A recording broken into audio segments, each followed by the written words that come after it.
Hey, Indonesia, I'm Yung Bae. Please check out my interview on CreativeDisc.com, the number one music site in Indonesia.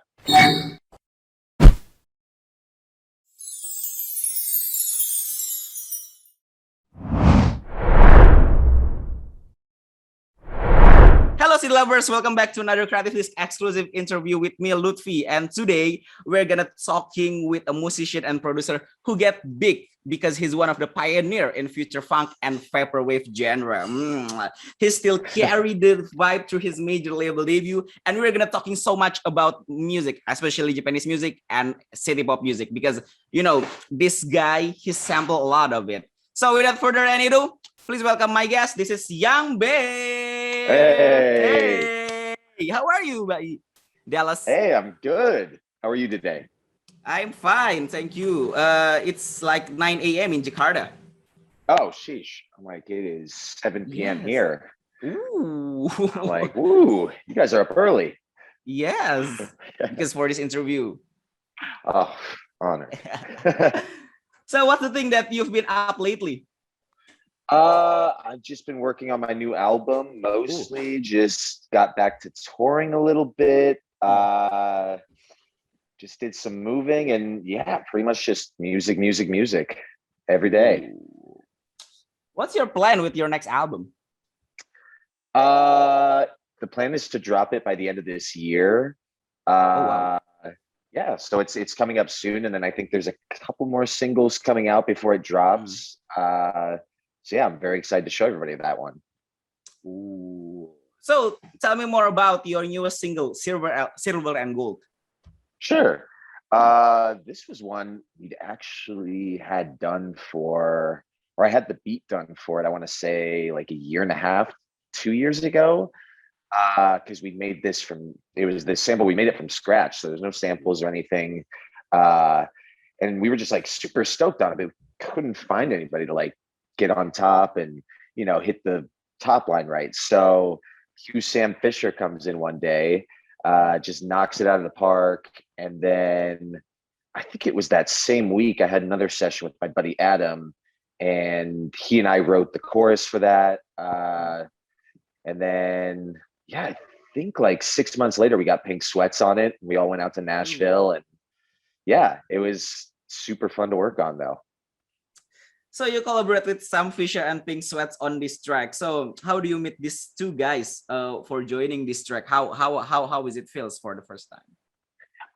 It felt great. It was like I remember meeting Sam. It was actually like one of the early sessions I had when I first had the track done itself, and he came in and wrote his parts super quick. And then yeah, when we were out in Nashville writing with Pink, he ended up writing it super quick that day. And yeah, it was actually amazing how quick the track came together. It was, for how long it's been done, it came together very quick in such a short time. Yes, Pink Sweat is such a genius guy. I interviewed him last year's, and man, he's like, yes, he's very insightful about his music. I kind of like that. Yeah, same. Like both amazing musicians. Yes. So you said that this track inspired by Olympic. Why Olympic? This one, it was just, it's when I look at something like the Olympics, I'm like, okay, it's one of the most communal, events or things I can think of as well. I wanted the track to kind of echo the same sentiment, with the everybody come together, when we unite, it's better, So we were thinking of like the Olympics when we wrote that, and we're like, oh wait, silver and gold. And, it was kind of part of the sample we had written too, where this girl we recorded says, you have to want it more than silver and gold. And we were like, oh, okay, let's chop that up and kind of see if we can play off of that. And then it became silver and gold. So it's kind of unique because, you've got a Olympic perspective in mind. But recently, this Tokyo Olympic, it's kind of like a very, very, I think like it's kind of very lonely. Which one is it? With the newest Olympic. It's kind of very, very lonely because of this pandemic. Yeah, right? I know. It's like, honestly though, I'm like kind of glad they're playing it safe though. I'm like, hey, better safe than sorry. Yeah. Right. Indeed. So have you been watching it all? Yes. I've been watching about because it's got live on our national TV. It's called TV TVRI. It's like kind of like a BBC of Indonesia. It's like it's kind of Ah, air it almost every day. And the time difference between Tokyo and Jakarta is 2 hours. So I've got a morning and afternoon shows, like it's oh, like sports shows sheesh. in afternoon. It's kind of like, wow, it's kind of strange because the last time we've got this, it's like a World Cup in 2002 in Japan and Korea, because it's kind of awkward watching a sports show in the morning and in the afternoon. Yeah, right. I'm like, I don't want to be up that early. So let's talk about your love with future funk, vaporwave, and city pop. Can you recall the moment when you first found city pop music? Sheesh. Yeah, I remember. I forget which year it was, but it was like right when I started. I want to say it was like 2014, 2015. Wow. Uh, but it was like one of those things where I think I kind of heard of vaporwave before, and like it really hadn't like I don't think fully popped off yet. But I remember browsing Mhm. YouTube and like stumbling upon kind of the city pop stuff. And at first I'm like, whoa, what's this? Whoa, hold on here. And it was like one of those things with, especially city pop, I just immediately fell in love with it. I was like, wow, this is amazing. I'm like, this is the greatest thing. I have to do something with it. What's the first track that you've ever heard of city pop scene? I want to say, I feel like it was like Sparkle by Tatsuro Yamashita. Ooh, Because wow. that was one of the early ones I remember just like really, really, I was like, wow, this is incredible. Like just because it was almost like, I don't know, it was almost like disco evolved. It was so cool. Yes. I kind of freak out when I listen Sparkle when the first time, like, whoa, this coming from Japan, like, wow, Right. yeah, right, this funky and guitar song, the riff guitar is so memorable. Wow. Right. And just like Yeah, the bass and that, I was like, yeah, wow. Okay. I yeah. was like, I need to make something like that. Oh wow, that's the first time. Tatsuro Yamashita is very, very your first love. Before everybody else does love Tatsuro Yamashita right now, as it's Boom Trace and Maria Takeuchi. Like Right. you Now it's so hard to yeah, find new stuff that they haven't touched before. It's so yeah. hard. Yeah. It's kind of like obscure when you found it, and right now it's kind of like boom, yeah. I know. Now I'm like, it got on. So, in your opinion, what's the very unique things about city pop? It's for me, a lot of it, it was like I love that it took a lot of these like elements of disco as well, and like kind of took like almost like this late take on it, it Mm, was and but it had all these elements, but it's not like but they took it in their own way, it's almost like mm, you hear in like a lot of the guitar chords and everything, they're almost kind of like jazzy, with like all these different, just crazy suspended chords and like all these, flat 13ths and all these things. And they're crazy talented. And it's I don't know, it's almost like I love it because I also really love, disco and like the string elements of it. And that's like another thing I don't hear a lot of in city pop as well. But city pop, I don't know, it's just got that certain sound to it. It's just very warm, happy. It just feels like wholesome, good music.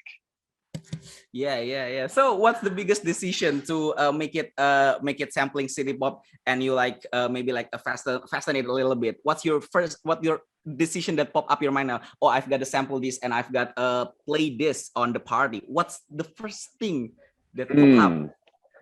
Yeah, for like sampling especially, it's I swear everybody like they'll watch me either go like crate digging or something, or they'll watch me if I'm like looking for something on YouTube. But it's like I know in like the first 2 seconds, 3 seconds, I'll know if I want to sample it or not, even just like clicking around because I'll just hear like that one little part and I'm like, oh, okay, I can tell where this is going. And then sometimes you kind of have to like wait a little bit, but usually I'll like know very quick. And the same kind of goes for like parties and like DJing and stuff. It's like you can kind of read the crowd and you'll know how they'll react within the first, few seconds. And you can kind of gauge it pretty quick, which is why I love kind of like treating them almost like the same. And that's why I like to treat my live shows. I'm like, here's what I'm into as well, what I'd be into in like the Oh, first 5 seconds. And oh. uh so yeah, that's kind of for me how I like it. Yeah. So mention city pop records that changed your life forever. Like I said, Tatsuro Yamashita. You know what was? It was honestly, I want to say it was the first time I heard "Windy Summer" by Henri. I think that Ooh, was one of yeah. my favorites as well. Yeah. Anything by them, I remember listening to a ton of Toshiki Katamatsu growing up. Oh yes, she's Uh, a it's lady. like a lot of stuff like that, and then it was crazy too with like the boom with Maritake Yuchi. That was still the craziest boom I've ever seen. Yeah. That I can't believe how big that track is now. It's massive. Unexpected for you when you first start digging the city pop, right? Yeah, I mean exactly. It's like I remember finding some of these like years ago, and they kind of had like some plays, but it wasn't anything crazy. And now like you go on YouTube, it's like Mary Takeuchi has millions and millions and millions of plays. Mm. It's so crazy to see, but it's so cool to see just how it came together years after it came out. Yeah. So you're one of the future funk act that signed into a major label, and it proved that this small micro genre on the internet can break into mainstream market. So how do you blend your music that you really like that like the most into mainstream ears out there? Sure. For me, it's like I'm very rooted in sampling and just kind of like these obscure things. And for me, when I look at that, I'm like, look at some of these old hip hop records, especially. It's like when you think about it, sampling is timeless, because these are still cool records from the 60s and 70s. And it's like you look at that and it's like, hey, that's how I kind of blend my sound too, because I'm like, my parents knew these songs back in the day, but let me show these new kids this kind of music, and it's one of those things with like future funk and vaporwave. I feel like a lot of the time it's like surface level, it looks very obscure to most people, like seeing these genres. But when they dive in, it's one of those things where they're like, hey, I didn't know I liked this. Like, this is really cool. So it's one of those things where it's kind of like, it's still a little left field, but like people know, they just don't know they like it yet, but once they hear it, so that's how I kind of try to treat it too. It's like, I'm just like, hey, it sounds fun to me. And I'm like, hey, how can we blend the old and the new and make it fun? So it's like kind of when you brought it to the people, it's like, oh, I kind of hear this track before because it's so 80s and 70s and it's such as I said. Yeah, and it kind of feeds into like just the whole nostalgia thing with that as well. It's everybody just loves that little like hint of nostalgia, and it's like, hey, they're like, I wasn't born in that genre, but they're like, I'd love to know a little more about it. So it's kind of fun to shine light on these old like almost like they were almost like frozen genres for a bit there. It seems like disco kind of was like frozen in time now, and it's kind of cool seeing everybody get into it, and really they're like they actually didn't know they liked it, and that's the magic of it for me. Yeah. And speaking about nostalgia, it's like a new thing. It's called false nostalgia. And like you said before, people like oh, I've heard this song before, but you didn't been born there and you didn't feel that scene there. So how's your opinion about it? I mean, you know what? I honestly, I'm like, I get the same thing. There's half the time it's like, yeah, I know, right? I'll be like watching a movie, or I'll be watching like Boogie Nights or something. I'll be like, man, I need a tiki bar in the backyard. I need to look cool in 70s and funky. It's like that kind of stuff. I'm like, I can totally understand where they're coming from. So, like, how can you create this kind of 70s and 80s vibe album without you being there in that era? Because you've produced so much 70s and 80s music, but you were young and you born in 94, right? Yeah. Yeah. And like how you create that? It's obviously, a lot of the samples and stuff, and kind of like what I've been doing with all the newer stuff, like all the singles that have come out so far. Most of them we will either, I think there's only been, I want to say one single so far out of the 4 or 5 that we used to sample on. But for every other single I put out this year, what we'll do is we'll write out the music. And then we'll have real session players come in, and we're like, hey, why don't we turn this into a real thing? And then we chop that up and make our own samples and do it all from scratch, and just treat it like it is a sample without it being a sample. Ooh. So So looking that's back, kind of, yeah. Oh, no, go ahead. Sorry. no. You go ahead. You go ahead. No, no. Sorry. Oh, no, I was all done. I'm real good. So looking back now, with you are being one of the biggest future funk and vaporwave era, how do you see that genre now? it it's one of those genres where I feel like it's kind of the same as, like, because it's so rooted in sampling as well. Mhm. It's one of those timeless things as well, because I feel like future funk and vaporwave really haven't like dwindled in popularity. I feel like Mhm. everything's kind of like gone up slowly, and it's like it Yeah. feels like it's almost like really getting the exposure it should have been getting like years ago, because it's almost kind of like, it's like I said, people didn't know they liked it kind of thing, but they're also like, hey, this is kind of like if Daft Punk and everybody else are like uploading to SoundCloud and Bandcamp, it's super cool like that. So I love kind of seeing that kind of stuff, Mm. get its shine and get some recognition. Wow, cool.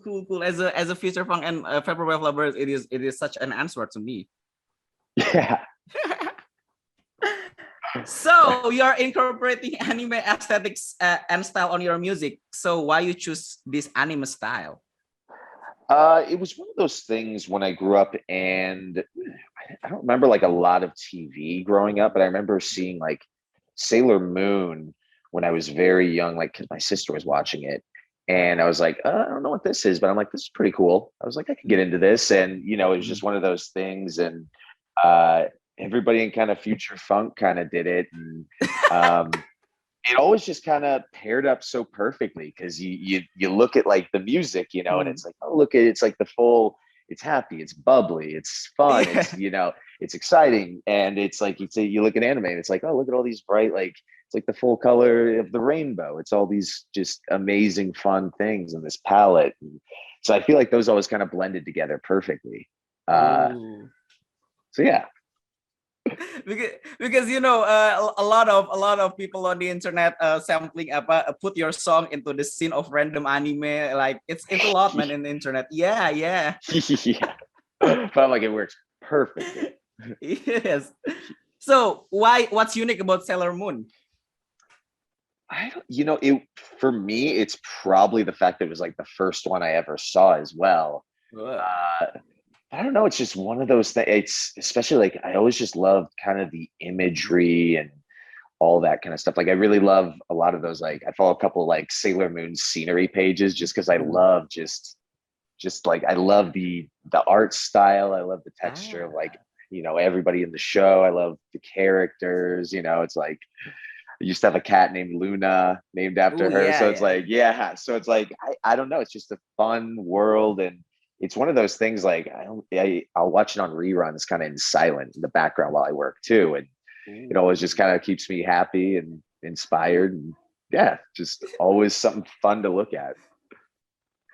So what's your favorite anime besides Sailor Moon? Oh man, I grew up on a lot of old school stuff, but I remember the one that my brother and I really got into was Samurai Champloo. That was like one of our first Ooh. introductions, because we were just kind of like discovering Mm. hip hop at the time too. And Yeah. that was kind of our first introduction to that kind of world and scene. Ah. And we didn't know much about, really anime or any of this at the Mm. time, but we were like, wow, this is sick. We're like, they're fighting and there's hip hop music. We're like, this is awesome. Yeah. And it was like, especially like the art and the anime, yeah, all that stuff. Just like, I remember growing up and not really paying attention to it. Now I'm like, Mm. wow, like this is crazy. And I love seeing people kind of associate it with the music as well now too. And that's what I love about future funk and vaporwave too, is because it's like, Ooh. hey, it's like all these other kids are into this as well. And I had no idea. I was like, whoa, I thought I was just, one of the few into this at first. I thought it was like such a niche thing. And now it's so cool seeing how many people love that and love the anime that comes with it and the pairing of them. So I've just loved seeing the growth, and it's like a cool community. Yes. It's kind of like one of your biggest passion and dream comes true when your song incorporate into anime and many YouTube. It's kind of like a dream come true for you, I think. Yeah, I'm like, sheesh. I was like, hey, this worked out pretty good. Ooh. So mention your top 3 anime waifus because you've posted a Oh, lot in Instagram, man. Oh man. Oh man. Honestly, it's all the Sailor girls. I'm like, there is no competition whatsoever. I'm like, they aren't gonna catch me like that. No ratings here. They're all perfect. It's like it's kind of you are one of the biggest fanboys as Sailor Moon fanboy that I have ever met. I swear, it's like the real fanboy is Macross. I swear. Oh my gosh, die hard. Love that guy. So, how's your first friendship relationship with Macross 8299? That was, I want to say that was also like 2014, 2015. It's kind of like same. I think so, because I remember he was one of the like first people that got me into that as well. Because I remember he had this mixtape he put out. Shoot, I forget the name of it. I think it's something he put out on Keats Collective, which was like the very niche label at the time, kind of where like St. Pepsi dropped his first or the Hit Vibes mixtape, excuse me. Yeah, so it was kind of like that collective and pairing, and that was like I remember my first kind of introduction to just like that scene, and I didn't really understand it quite at first, and that one was like just a very good introduction for me, and allowed me to meet all these guys and people and just work with them, and so that I definitely remember was my introduction. Oh wow! So and you wanted to tour together with Macross and Night Tempo, the biggest and vintage noise. It's kind of biggest name in future funk right now. Yeah, and it's I've played shows with Night Tempo. I forget how many we've played. We've played a few now, actually. But it'll be our first time with Macross and Vantage in the fall, because I want to say it was 2 or 3 years ago we were supposed to have Macross there, but I think I can't remember what it was. We had some travel issues and he couldn't make it to the show, unfortunately. So now I'm really excited to see him there, and it'll be our first time playing together too. So I'm very excited. It's kind of like in real life meeting, right? Yeah, right. It's crazy to think too, and it's like, wow, I've talked to some of these people over the internet for years and years, and I've never met them in person. It's like when you finally do, you're like, wow, what took so long? So mention 5 things we didn't know about you. Oh, 5 things you didn't know about me. I have 2 cats. Love my mom a lot. Very into video games. What else? I only took. Everybody always asks me if I've ever taken music lessons. I remember only taking piano for like 2 months, I think. Wow, that's another good one. Oh, I'll give you a dumb one. I owned a PT Cruiser once. That's a good one. Wow. I was like the rarest. So my very last question, with this hype for 70s and 80s music revival this day, do you think you with your future funk music is the biggest culprit who's starting this trend? I don't think so. It's like, it's funny because it's now that I look back at like a lot of these dudes, I'm like, wow, they've actually been like sampling way more than I thought, when it's like, now that I kind of understand more, as the years have gone on, and like just the sampling and what goes into it. Yeah, now it's one of those things where I look around and I'm like, oh wait, they've actually been sampling for so long. I had no clue that was a sample, and so it's cool like seeing people like Disclosure kind of do that kind of take on disco house and like sampled disco house and future funk. But I feel like we're going to start to see a lot more of it pop up now too, just because it feels like there's such a cool just funk revival right now. Yes, indeed. So this is wrap up my interview with Yung Bae. Thank you very much for interviewing this for CreativeDisc. A lot of my friends, I live on Japanese community too, Japanese music community too. A lot of my friends is kind of like love Yung Bae. It's kind of like in Indonesia we have two. It's called Indonesian owned city pop. It's called pop creative or creative pop. It's kind of same Oh, vibe. It's kind of same vibe in Indonesia too. It's kind of really? like yes, yes, yes. You should check That's out. so. It's like I would yes, absolutely love to. yes. You should check out like artist called Faris RM. It's called pop creative. It's like it's kind of our Indonesian city pop. It's our heritage music. That I'm typing in right now. Yes, That Faris RM. is Sakura is that. very dope. Yeah, I would love to see like the Indonesian take on that. That actually is really cool. Okay, search Indonesia city pop and it will pop up soon. Yeah. So thank you very much, Yung Bae. Thank you very much, and this is wrap up on my CreativeDisc exclusive interview. Very thank you so much for this time. Thank you so much for viewing this. Thank you so much, Yung Bae, for becoming my guest. And see you on later interviews. See you on the next interview. CD lovers. Bye bye. Awesome. Thank you so much.